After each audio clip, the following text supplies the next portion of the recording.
السلام عليكم ورحمة الله وبركاته. أهلا بيكم في فيديو جديد من فيديوهات قناتكم قناة سعد الحجر. النهاردة إن شاء الله عندنا شوية تريكات مهمة جدا جدا هتغير في شكل التصميم بتاعك وهتريحك وهتأثر عليك الوقت. فلو أنت مهتم تابعنا للآخر ودوس لايك واعمل شير، شجعنا بكومنت. لو أنت أول مرة تخش القناة يا ريت تدوس على السبسكرايب وتفعل الجرس عشان الفيديوهات اللي جاية، وكمان شوف الفيديوهات اللي عدت عشان تكون ماشي معانا. ويلا بينا على طول نبدأ الفيديو.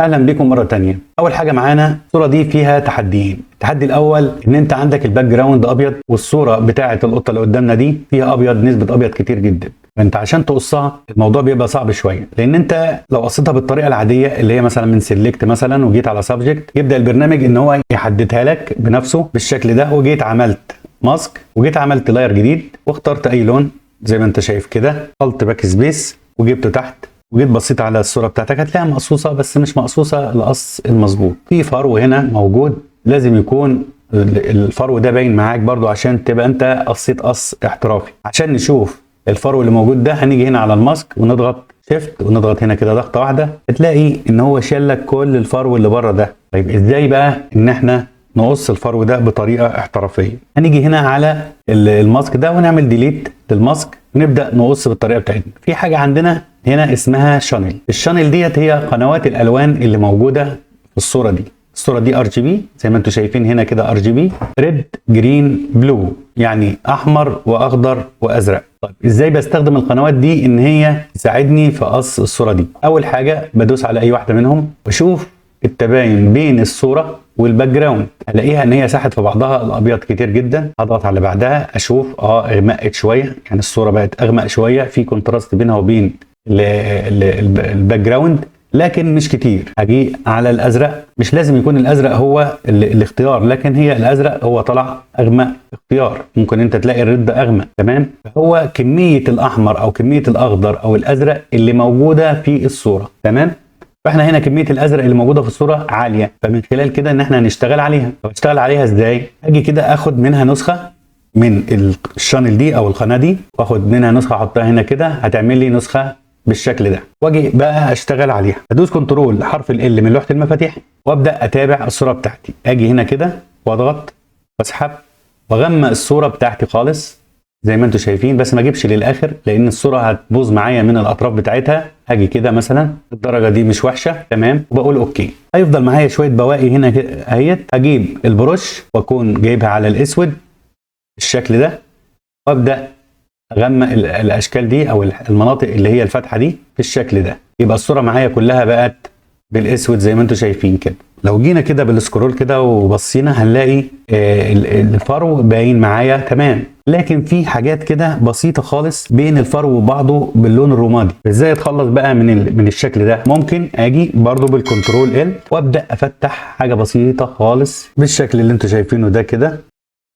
نبص تاني كده هنلاقي ان الاجزاء الرماديه دي خفت خالص اهيت معايا. الاقي بواقي هنا كده، البواقي دي برضو ممكن استخدم طريقه تانية. اخش هنا على كليك يمين هنا واختار يا اما الاختيار الاول يا اما الاختيار الثاني. الاختيار الاول لو اخترته هيديني الهايلايت، هيبدا يشيل لي كده زي ما انتم شايفين كده، هيشيل لي الايه الجزء الرمادي. طيب انا مش عايزه يشيل كل حاجه، انا عايزه برضو يسيب التفاصيل. باجي هنا على الاكسبوجر واخليه مثلا 15 وابدا اشتغل على الصوره من بره كده. مش هيشيل كل حاجه كده، برضو ايه هيسيب البواقي اللي هي الاساسيه معايا في الفرو بتاعي.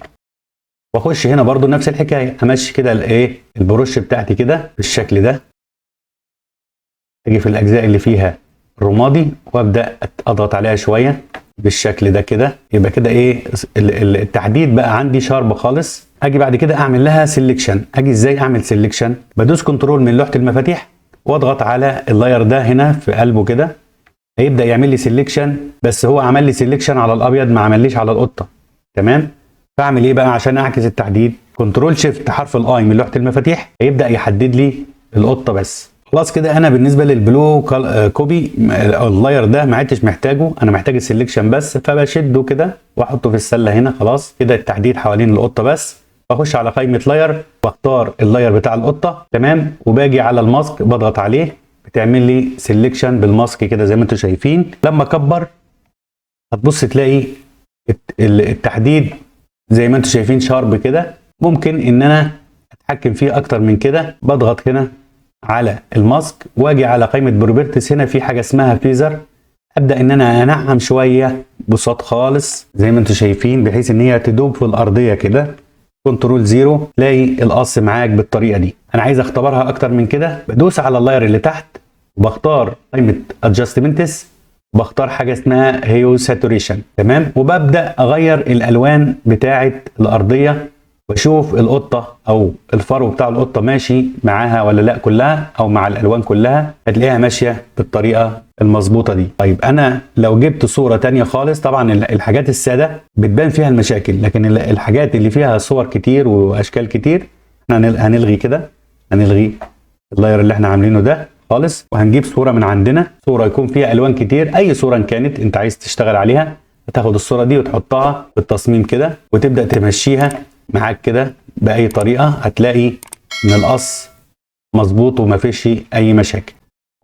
نيجي لتاني حاجه معانا، احنا لو عندنا اشكال زي دي كده تمام وعايزين نكررها في الباك جراوند بتاعتنا بس بطريقه منتظمه وبطريقه احترافيه. انت في الطبيعي ممكن تمسك كده وتاخد اللاير كده وتعدل مثلا كده، تصغر كده، تاخد تعمله كده مش عارف ايه، وتكرر وتكرر وتكرر، لكن ده بياخد معاك وقت كبير جدا. احنا نعمل ايه بقى لو احنا عايزينها بضغطه واحده ان احنا نعمل كل ده في وقت قصير؟ بنيجي فوق اهوت على قائمه فيو وفي حاجه اسمها باترن بريفيو، تمام. لو ضغطنا عليها وقلنا اوكي وصغرنا كده هنبص نلاقي ان الاشكال اللي احنا عاملينها هنا دي متكرره بشكل منتظم نفس اللي احنا عاملينه جوه هنا. طب انا لو حبيت اغير اتجاه واحد من دول وكل اللي موجود ده باجي عليه كده انشطه بالشكل ده كنترول تي وابدا اغير اتجاهه كده، اغيرها كده، اصغر مثلا بالشكل ده، اكبر كده، اطلع هنا، اجي اخد منه مثلا كده واجي اخد منه الت كده، اسحب نسخه منه انزلها هنا اجيبها هنا، هتبص تلاقي نفسك انت بكل سهوله عملت باك جراوند جميله جدا. طيب تمام، لو حبيت اضيف بقى حاجه هنا في الباتر، لو جيت مثلا خدت البروش وجيت بالاسود مثلا كده وعملت لاير جديد بالشكل ده وجيت عملت نقط كده، طيب اكبر شويه النقطه كده بالشكل ده، هيبدا يحطها لي في كل الباترن اللي موجود هنا ده. طب انا هستفاد ايه بقى؟ انا دلوقتي مش عارف احطها ازاي في الشغل بتاعي. عشان اعمل باترن خاص بيا بخش على قائمه ايديت وبختار حاجه تحت هنا اسمها ديفاين باترن، لو ضغطت عليها بيجي لي بيقول لك سمي لي الباترن بتاعك ده، هتسميه مثلا كوفي 1 مثلا وتقول اوكي. هو كده اتحفظ في الباترن، بقى عندي باترن خاص بيا. لو دخلت هنا على الباترنس هنلاقي الباترن بتاعي هنا موجود، في حاجات تانية موجودة جاهزة لكن هو هنا انضاف معايا للشغل ده. طيب تمام، انا هقفل دي خالص وعندي مثلا ملف كده زي ده وعايز اخلي الباترن فيه، اعمل ايه؟ انشط اللاير كده، قائمة لاير، واجي اسحب اللاير واحطه كده، بيظهر معايا هنا في الملف بتاعي. انا كده برضو ما هو ظاهر معايا كل الحاجات اللي انا عملتها، ده ظاهر حاجات بسيطه عايز اعدل عليها، باجي على الجزء دوت من الباترن واضغط ضغطتين بيظهر لي حاجه اسمها باترن فيل. الباترن فيل ديت بتقدر ان انت من خلالها تتحكم في الباترن. اول حاجه في الزاويه بتاعته الانجل، تقدر تغير اتجاه الباترن بتاعك، وهنا السكيل بتقدر ان انت تقلل حجمه وتزود عدده كده زي ما انت شايف، كل ما يقل حجمه يزيد عدده، وكل ما تكبر يقل عدده ويكبر حجمه زي ما انتم شايفين كده.